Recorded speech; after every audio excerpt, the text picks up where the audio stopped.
Assalamualaikum warahmatullahi wabarakatuh. Good morning, ladies and gentlemen.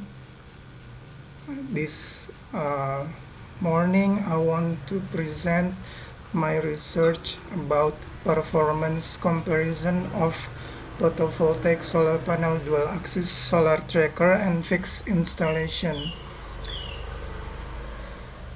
And this will be especially prepare for Borobudur International Symposium 2021.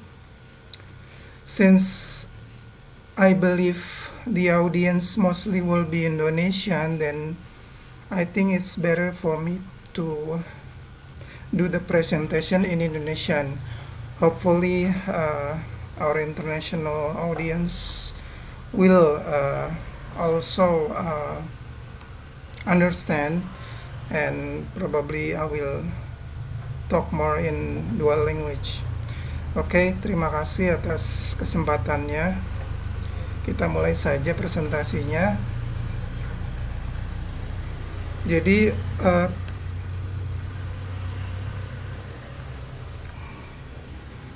pada saat ini kita semua mengetahui bahwa teknologi solar panel semakin lama semakin berkembang, dan sebagaimana teknologi elektronik umumnya, harganya pun semakin lama semakin memasyarakat gitu ya, semakin baik, dan sebagai akibatnya penggunaannya semakin luas. Salah satu contohnya adalah penggunaan solar panel sebagai atap dari rumah tinggal gitu. Jadi karena sudah semakin ekonomis, mungkin satu saat lebih ekonomis untuk memakai solar panel sebagai atap. Jadi kalau di sini kita bisa lihat, ini adalah salah satu aplikasi dari solar panel yang sifatnya fixed installation. Nah, sebagai perbandingannya adalah solar panel yang diinstal dengan cara tidak fix, artinya bisa dirubah posisinya terhadap matahari, baik itu dengan satu aksis, satu sumbu, ataupun dengan dua sumbu. Ini adalah yang satu sumbu, jadi cuman bergerak dari timur ke barat, kemudian pada saat sore otomatis kembali ke timur menunggu datangnya matahari lagi. Dan kalau yang dual aksis, selain bergerak ke timur ke barat, juga menyesuaikan dengan perubahan musim, dimana kalau musim panas di bagian utara bumi itu solar panelnya akan menghadap ke arah utara, agak ke utara, dan sebaliknya agak ke selatan setengah tahun kemudian. Ini juga salah satu contohnya dengan sistem yang berbeda. Jadi mungkin ada berbagai variasi konfigurasi untuk memaksimalkan penggunaan lahan. Jadi di sini memang ada perhitungan yang memungkinkan untuk mengoptimasi penggunaan lahan. Nah, ini salah satu contoh dari dual axis solar panel, di mana solar panelnya itu menggunakan motor yang bekerja satu berputar dalam arah mendatar atau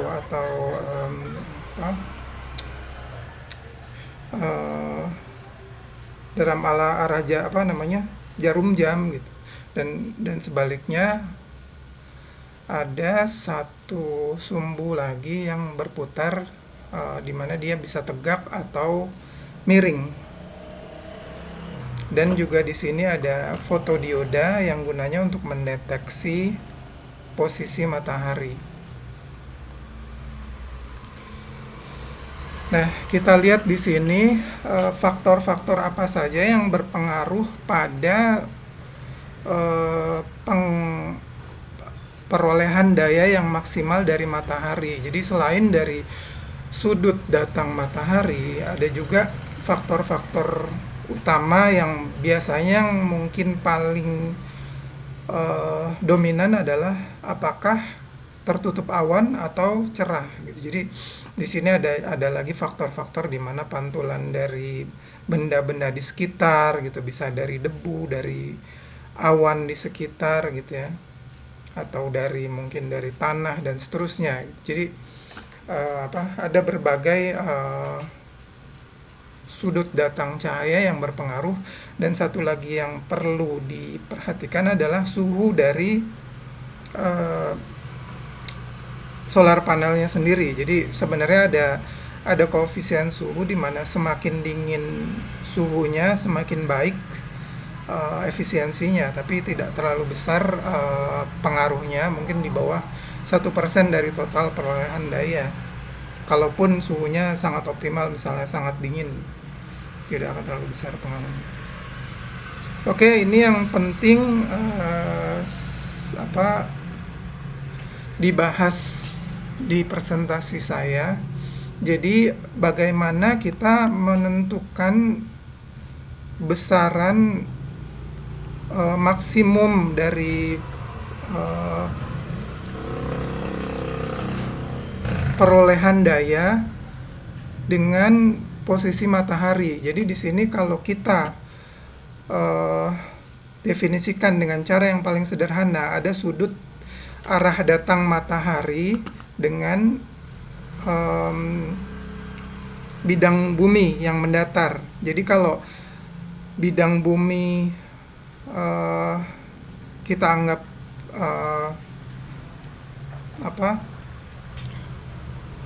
perfect horizontal, maka arah datang matahari yang paling tinggi perolehan dayanya adalah pada saat tepat di atas kepala. Ini semua mestinya kita paham ya, secara natural juga kita akan memahami. Jadi kalau sudut alfa ini 90 derajat, maka perolehan daya akan maksimal. Begitu juga kalau sudut alfa ini 0 derajat atau matahari tenggelam atau terbit, perolehan daya akan minimum. Ini sangat dipengaruhi juga sebenarnya, selain dari sudut datang matahari, juga ketebalan atmosfer yang ditembus oleh sinar matahari itu juga gitu. Jadi kalau pada saat titik zenit di mana matahari di atas kepala, atmosfer yang ditembus adalah minimum, dan kalau mendatar atmosfer yang harus ditembus adalah maksimum. Jadi bisa sampai ketebalan atmosfer ribuan kilometer, di mana sedangkan kalau di atas kepala mungkin kurang dari 50 km, atau efektifnya mungkin puluhan kilometer saja, karena semakin dekat permukaan laut semakin tebal. Nah, tadi selain dari sudut alfa, kita juga definisikan sudut beta, di mana sudut beta bisa dipahami sebagai posisi solar panel dia menghadap matahari atau tidak persis menghadap matahari gitu.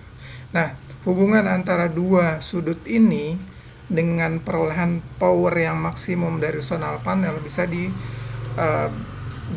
dalam persamaan matematik sebagai berikut. Jadi perolehan daya maksimum itu adalah didapatkan kalau sinus alfa dan cos beta itu maksimum. Jadi kalau sin alfa maksimum pada 90 derajat dan cos beta itu maksimum pada sudut 0 derajat betanya. Jadi ini sebenarnya rumus utama yang kita pakai.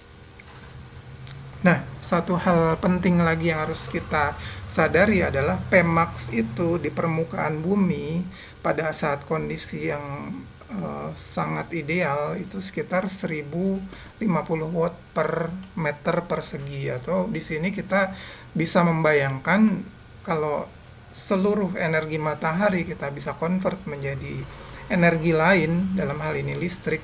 Artinya kalau per meter persegi kita mendapat 1000 watt, kalau kita punya lahan sebesar 1 hektar, maka yang didapat adalah sekitar 10 megawatt per hektar. Jadi di sini bisa dibayangkan bahwa perolehan daya dari sinar matahari di bumi sebenarnya sangat-sangat besar gitu. Tapi harus dipahami juga bahwa efisiensi dari solar panel sendiri saat ini nggak jauh dari 10-20%. Jadi mungkin kalau rata-rata yang ada sekarang sekitar 15%. Jadi kalau misalnya 10 megawatt ya kita bisa mendapat 1,5 megawatt. Jadi kalau kita kalikan dengan jam, artinya 1,5 megawatt hour per jam gitu ya. Jadi tetap angka yang sangat besar sebenarnya. Makanya ini ada prospek yang sangat baik, terutama di daerah yang tidak banyak berawan seperti mungkin di NTT kalau di Indonesia. Oke, saya mau menjelaskan lagi satu faktor yang berpengaruh terhadap perolehan Pmax tadi adalah perubahan posisi matahari setiap musim. Jadi kalau musim dingin di bumi utara itu matahari maksimalnya ada di sudut maksimal di 23,5 derajat di sebelah selatan, dan begitu juga kalau musim panas di bagian utara ada di 23,5 derajat di sebelah utara. Jadi kalau kita di tropis, kemungkinan posisi yang paling baik kalau kita fix installation adalah solar panelnya menghadap persis ke zenit ya, tegak lurus ke atas gitu, kira-kira seperti itu implikasinya. Nah, berikutnya adalah percobaan yang kita gunakan adalah dengan menggunakan solar panel berkapasitas 20 watt sebagai standar. Untuk di sini nanti kita mengetahui parameter-parameter lain akan berpengaruh, dan 20 watt perolehan daya adalah perolehan maksimum, sehingga parameter-parameter lain itu akan membuat perolehan dayanya sedikit di bawah maksimum. Jadi di sini kita menggunakan 3 model solar panel. Yang pertama adalah model Pertama adalah model tanpa menggunakan solar tracker. Kemudian kita bandingkan dengan model solar tracker prototype yang di sini kita tidak menghitung penggunaan daya untuk menjalankan solar trackernya. Jadi kita akan memakai baterai yang terpisah sehingga kita akan mendapat perhitungan yang murni. Kemudian kalau kita mencoba lebih realistis di mana menggunakan model solar tracker yang menggunakan rata-rata konsumsinya sebesar 0,5 watt dari 20 watt maksimum ya, artinya sekitar kira-kira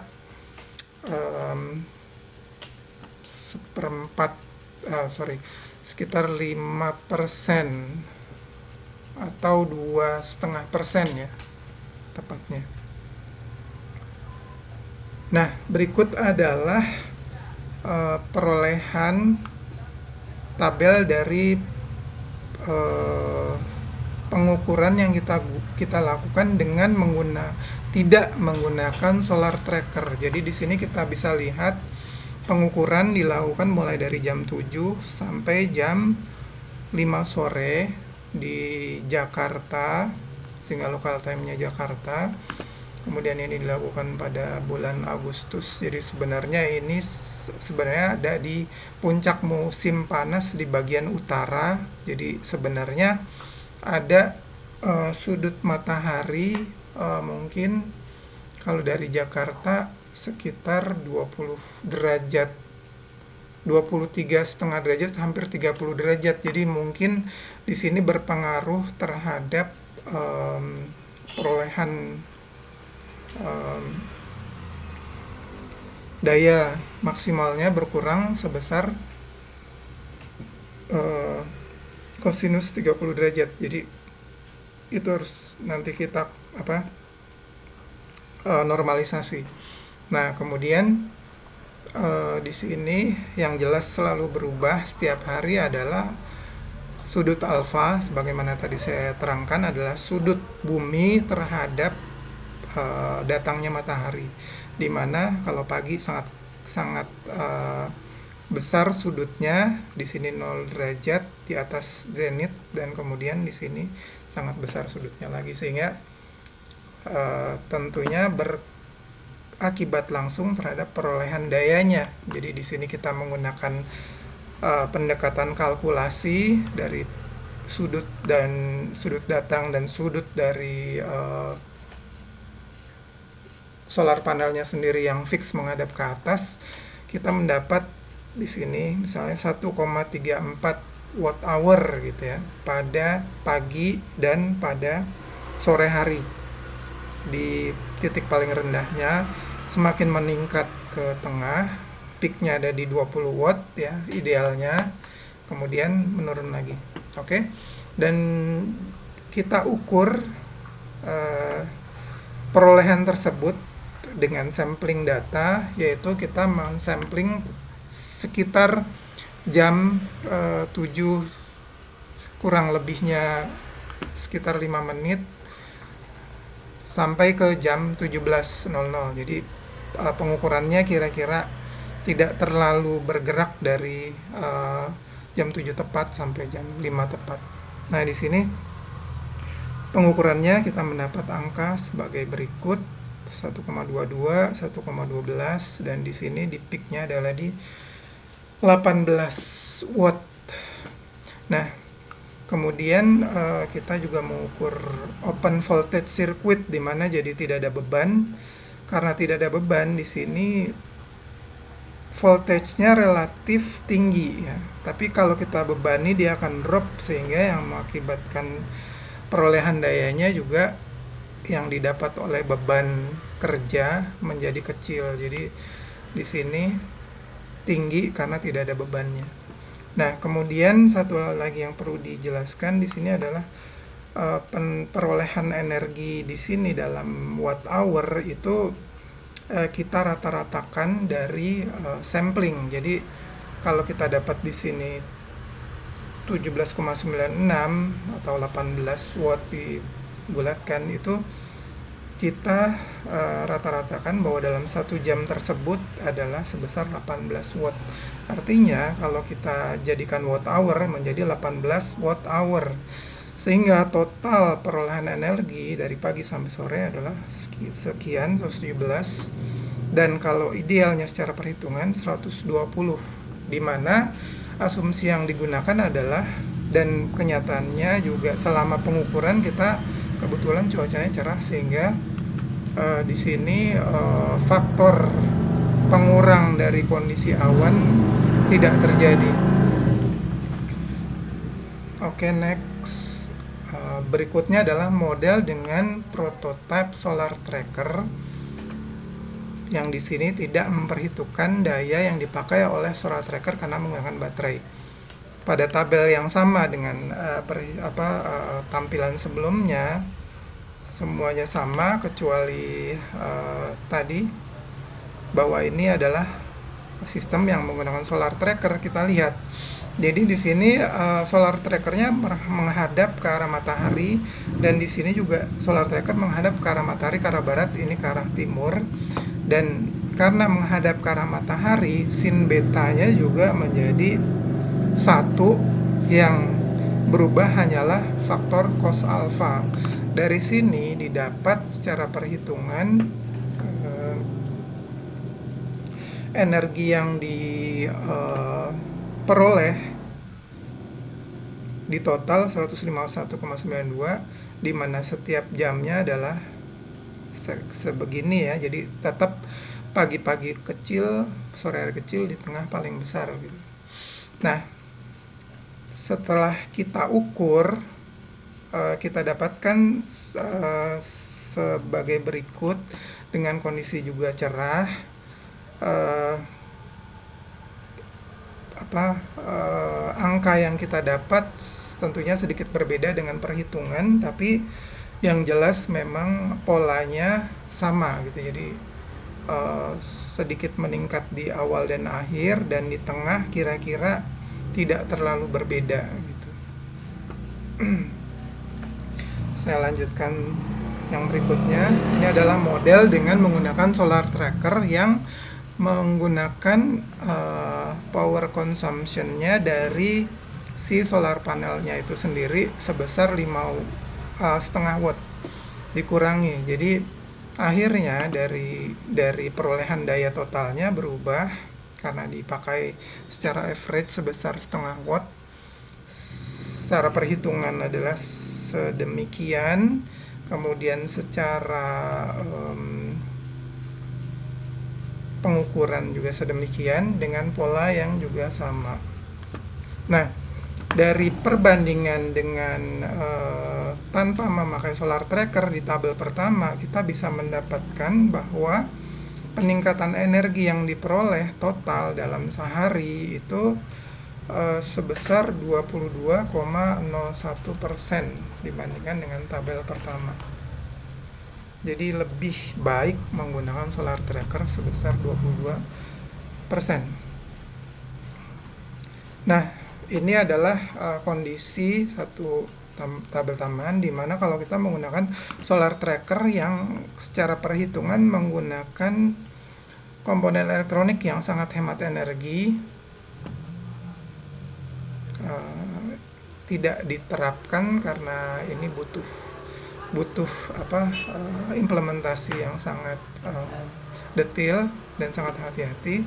Tapi kita dengan implementasi seperti ini, kita kemungkinan akan mendapatkan peningkatan sebesar 26,14% dibanding tanpa menggunakan solar tracker. Tentunya ini secara perhitungan saja, pengukuran tidak dilakukan. Nah, berikut kalau kita summary-kan dalam bentuk grafis, kita bisa lihat bahwa kalau menggunakan fixed installation, kurva yang didapat dalam sehari seperti ini, yang berwarna biru, di atasnya yang memperoleh energi lebih besar adalah dengan menggunakan solar tracker yang powernya diperoleh dari solar tracker itu sendiri yang berwarna hijau. Dan ini adalah idealnya, dimana kalau solar trackernya tidak mendapat beban atau bebannya sangat kecil dari solar tracker. Jadi solar panelnya benar-benar cuma memaksimalkan produksinya untuk output ke user pada ini yang berwarna bata. Dan kita lihat bahwa ini akan sangat menurun pada jam 6 atau terbit matahari, dan juga pada saat terbenamnya matahari mendekati 0. Nah, sebagai kesimpulan dari riset yang dilakukan, yang pertama adalah solar tracker meningkatkan solar panel performance-nya antara 22-26% lebih baik. Kemudian kalau kita menggunakan dual solar tracker yang juga bergerak ke arah utara selatan untuk mengkompensasi perubahan musim, maka penambahan efisiensinya adalah ditambah 9% lagi, sehingga meningkat menjadi total 35% per hari energi yang didapatkan. Nah, penggunaan peningkatan efisiensi ini diperoleh terlepas dari kapasitas dari solar panel, terlepas dari yang saya gunakan untuk riset ini sebesar 20 watt atau 20 megawatt, itu akan sama saja kira-kira, karena rasio dari berat atau dari instalasi solar panel dan trackernya kira-kira akan sebanding dengan dayanya, sehingga perhitungan ini dapat digunakan untuk solar panel rumahan atau untuk skala besar pada tingkatan kota atau pada skala industri atau negara. Demikian presentasi saya, mudah-mudahan bermanfaat. Thank you for your kind attention and good afternoon. Assalamualaikum warahmatullahi wabarakatuh.